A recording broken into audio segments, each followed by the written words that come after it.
Thanks for staying with us here on TV5 News at 9. It's time now for a new edition of Aging in Style with Vitale Wealth Management. Today we're talking about properly planning for retirement in 2026. There's some tips you need to know. And joining us is President and owner Joe Vitale. Thanks for being here. You're welcome. Good morning. Good to be here. Well, we're happy to have you. And before we get started, we want to remind you, don't forget to download Joe's newsletter, Financial Vitals, for all the new market trends and updates. Just scan that QR code right now on your screen to get access. And on to today's topic, once again, planning for retirement, our favorite topic, Joe. Tell us, how did the market end in 2025, and what are the new trends to look forward to? Yeah, I think 2025 surprised a lot of us, right? We were calling for an 8 to 10% increase. We saw 12 to 20% was in the broad market. So it was a very good year. Even with everybody was a little concerned with the tariffs and Liberation Day. Everybody's like, oh, the tariffs are going to kill everything. We had 12 to 20% growth. We're seeing gold and silver skyrocket, which, you know, that's a different strategy right there that we're looking at. But it ended up surprisingly good, and we were very bullish on the market as well. So we kind of anticipated a growth, and we're thinking 2026 is still going to grow. A lot of the economic indicators still look good. We're still seeing growth, and we think we're going to have a positive year this year as well. So how might a person who wants to retire replace their income in the ever-changing market? Well, a lot of people, this is where we come in, right? Because they're like, oh, I'm just going to put it on the market and I'm going to make money. That's great, but if you don't, what if the market goes down? You just don't know. I mean, we think we're going to have a good year this year, but if it goes down and you're just too bullish, you're going to be in trouble. So we look at strategies. We look at peeling off dividends from the accounts, so where we can have reoccurring dividends come in to make, which are the earnings, so we're not selling any stocks. We're also looking at guarantees. We still have, because interest rates are still a little high, we can still get a very high guaranteed payout on some of these annuities right now. Total safety, total risk-free, and it gives you that peace of mind where that mailbox money's coming in every month. So it's a great way to do it. And I'm not saying do all annuities. I would never say that. Some people who don't want any risk, yes.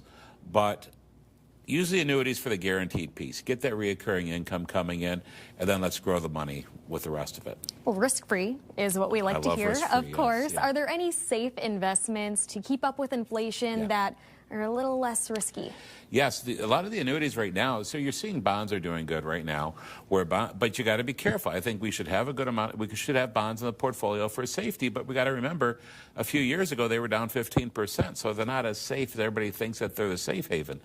But we're still seeing 5.5% guaranteed on some of these annuities. We're still seeing ability to make 6 or 10% if the market goes up with zero risk. So that's what we love to do, is have growth ability, no risk, no downside. That gives us peace of mind and sleep at night insurance. And what about Social Security? Any updates people should be aware of? Well, I know a lot of our retirees who are getting Social Security know they got a 2.8% increase for this year. So not great, but not horrible either. There have been years where there was no increase with Social Security. And we know the other thing is everybody's worried about, oh my gosh, my Social Security is going to be taxable if I make too much money. Well, under the new big beautiful bill, they have the $6,000 credit for retirees that if they make too much money, that kind of like is paying no tax on Social Security. But it phases out at a certain income level, but for the majority of people it works pretty nicely. And when should people start to collect Social Security? You know, there's both sides of the argument on that. You know, we do the Social Security maximization strategy that says this is the optimal time to file for Social Security. If you want to get the most out of it, this is when you do it. But Lauren, what they find is depends on when you retire and depends on how much you need and what it does to your portfolio. So those who say wait till 70 years old because it's going to ramp up 8% a year, well, that's true. However, what does that do to your portfolio? And let me look at the next 30 years. Let me look at the macro approach. Too many people look at the micro approach. They're looking at 1 year at a time, and this is the best way to do it. Let me do the macro approach. Let me show you the next 30 years, and let's see how it's going to affect your portfolio individually, how it's going to provide for your family, and what the best scenario is. So it's not just a one stamp. Every case is a little different. Well, going off of that, how can we diversify our portfolio to outpace inflation without too much risk? You have to have, well, you know, being a Dave Ramsey smart investor, right? Dave Ramsey says small cap, mid cap, large cap, international. That's great for a 19-year-old, for a 20-year-old. It's not for everybody. When you get into retirement, I think you need to still have a piece of that, but you also have to have diversification into safety. Because if we have a downside and you got to replace your income, that portfolio doesn't work.